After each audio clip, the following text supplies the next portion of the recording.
اللہ کے محبوب علیہ الصلوۃ والسلام نے ایک بڑی خوبصورت بات ارشاد فرمائی، ذرا سنیے اور اس کا لطف لیجئے، اور حضور کے دیے گئے اس وعدے پہ دل کے قرار کا سامان کیجئے۔ اللہ کے محبوب علیہ السلام نے ارشاد فرمایا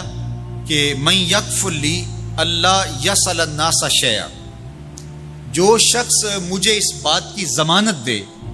کہ وہ اللہ کے علاوہ کبھی بھی کسی سے کوئی سوال نہیں کرے گا، جب بھی کوئی مشکل ہوئی، جب بھی تکلیف ہوئی تو وہ سوال مالک کی دہلیز پہ کرے گا، وہ مصلی بچھائے گا اور رب سے کہے گا میرا مسئلہ یہ ہے۔ جو شخص مجھے یہ ضمانت دے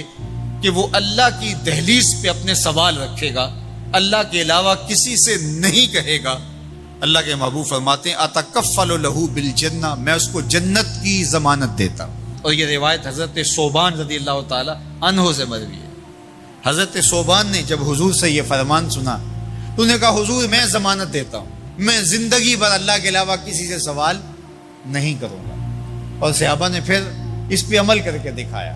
صحابی کا کوڑا گرتا ہے اور وہ بھی گھوڑے سے نیچے اتر کے خود اٹھاتا ہے،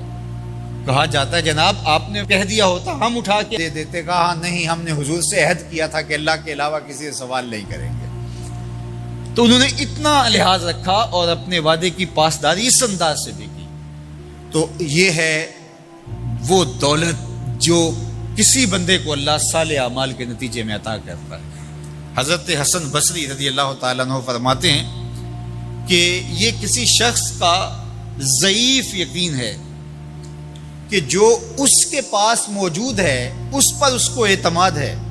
اور اس کا جو حصہ اللہ کے پاس موجود ہے اس پر اس کو اعتماد نہیں ہے۔ دیکھیے ایک شخص کے پاس کچھ پیسے موجود ہوں، اس کی جیب میں ہے، اس کے لاکر میں ہے، گھر میں ہے، اور ایک وہ اس کا مال ہے جو بینک میں پڑا ہوا ہے۔ تو جس طرح وہ اپنے ہاتھ میں موجود پیسوں پر مطمئن ہوتا ہے، بینک میں پڑے ہوئے پیسوں پر بھی ایسے ہی مطمئن ہوتا ہے، کہتا ہے وہ بھی میرے ہی ہیں۔ تو جو شخص بینک میں پڑے ہوئے پیسوں پر تو مطمئن ہے، گھر میں موجود رقم پر تو مطمئن ہے، اس کے ہاتھ میں اس کی جیب میں جو ہے اس پر تو مطمئن ہے، اور اس کی قسمت کا جو ابھی اللہ کے پاس ہے، اس نے ابھی اس کو دیا نہیں، اس پہ مطمئن نہیں ہے، تو حضرت حسن بصری فرماتے ہیں اس سے بڑھ کر ذوف یقین اور کیا ہوگا کہ جو اس کے پاس ہے، جس کو چرایا جا سکتا ہے، جس کو چور کھینچ سکتا ہے، جو گر سکتا ہے، جو چھینا جا سکتا ہے، اس پہ تو یقین کر رہا ہے کہ یہ میرا ہے، اور جو اس کا حصہ اللہ کے ہاں ہے اس پہ یقین نہیں کر رہا۔ تو کہا کہ اس سے بڑھ کر پھر اور ذوف کیا ہو سکتا ہے۔ اس لیے اپنی زندگی میں قناعت کا نور رکھنے والے ہی مطمئن زندگی گزارتے ہیں۔ ابن جوزی نے کہا تھا کہ جس شخص کی زندگی میں قناعت آ گئی اس کی زندگی مطمئن ہو گئی، اور جس شخص کی زندگی میں طمع آ گیا اس کی زندگی گھٹن کا شکار ہوگی، اذیت کا شکار ہوگی۔ حضرت سہل بن سعد الساعدی رضی اللہ تعالی عنہ سے یہ روایت مروی ہے کہ ایک شخص حضور کی خدمت میں آیا اور اس نے حضور سے ایک عجیب سوال کیا۔ اس نے کہا حضور مجھے کوئی ایسا عمل ارشاد فرما دیجئے کہ اگر میں وہ کروں تو مجھ سے اللہ بھی پیار کرے اور اللہ کی مخلوق بھی مجھ سے پیار کرے۔ ایک عمل ایسا بتا دیجئے اگر میں وہ عمل بجا لاؤں تو اللہ مجھ سے پیار کرے اور اس کی مخلوق بھی مجھ سے پیار کرے۔ اللہ کے محبوب نے اس کو جو جواب دیا اس کا مفہوم سن لیجئے۔ آقا کریم نے فرمایا جو دنیا میں موجود ہے، میسر ہے، اس سے بے رغبت ہو جا،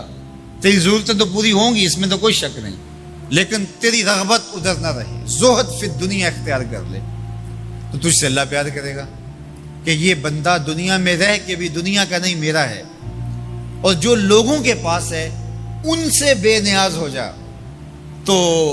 لوگ تجھ سے پیار کریں گے، اور اگر تو لوگوں کی جیبوں پہ نظر رکھے گا اور لوگوں کی دولت میں، ان کے مال میں تجھے رغبت ہوگی تو فرمایا کہ پھر لوگ تجھ سے دور ہٹ جائیں گے۔ تو اللہ قناعت کا نور عطا فرماتا ہے شخص کو جو اچھے اور صالح اعمال بجا لائے۔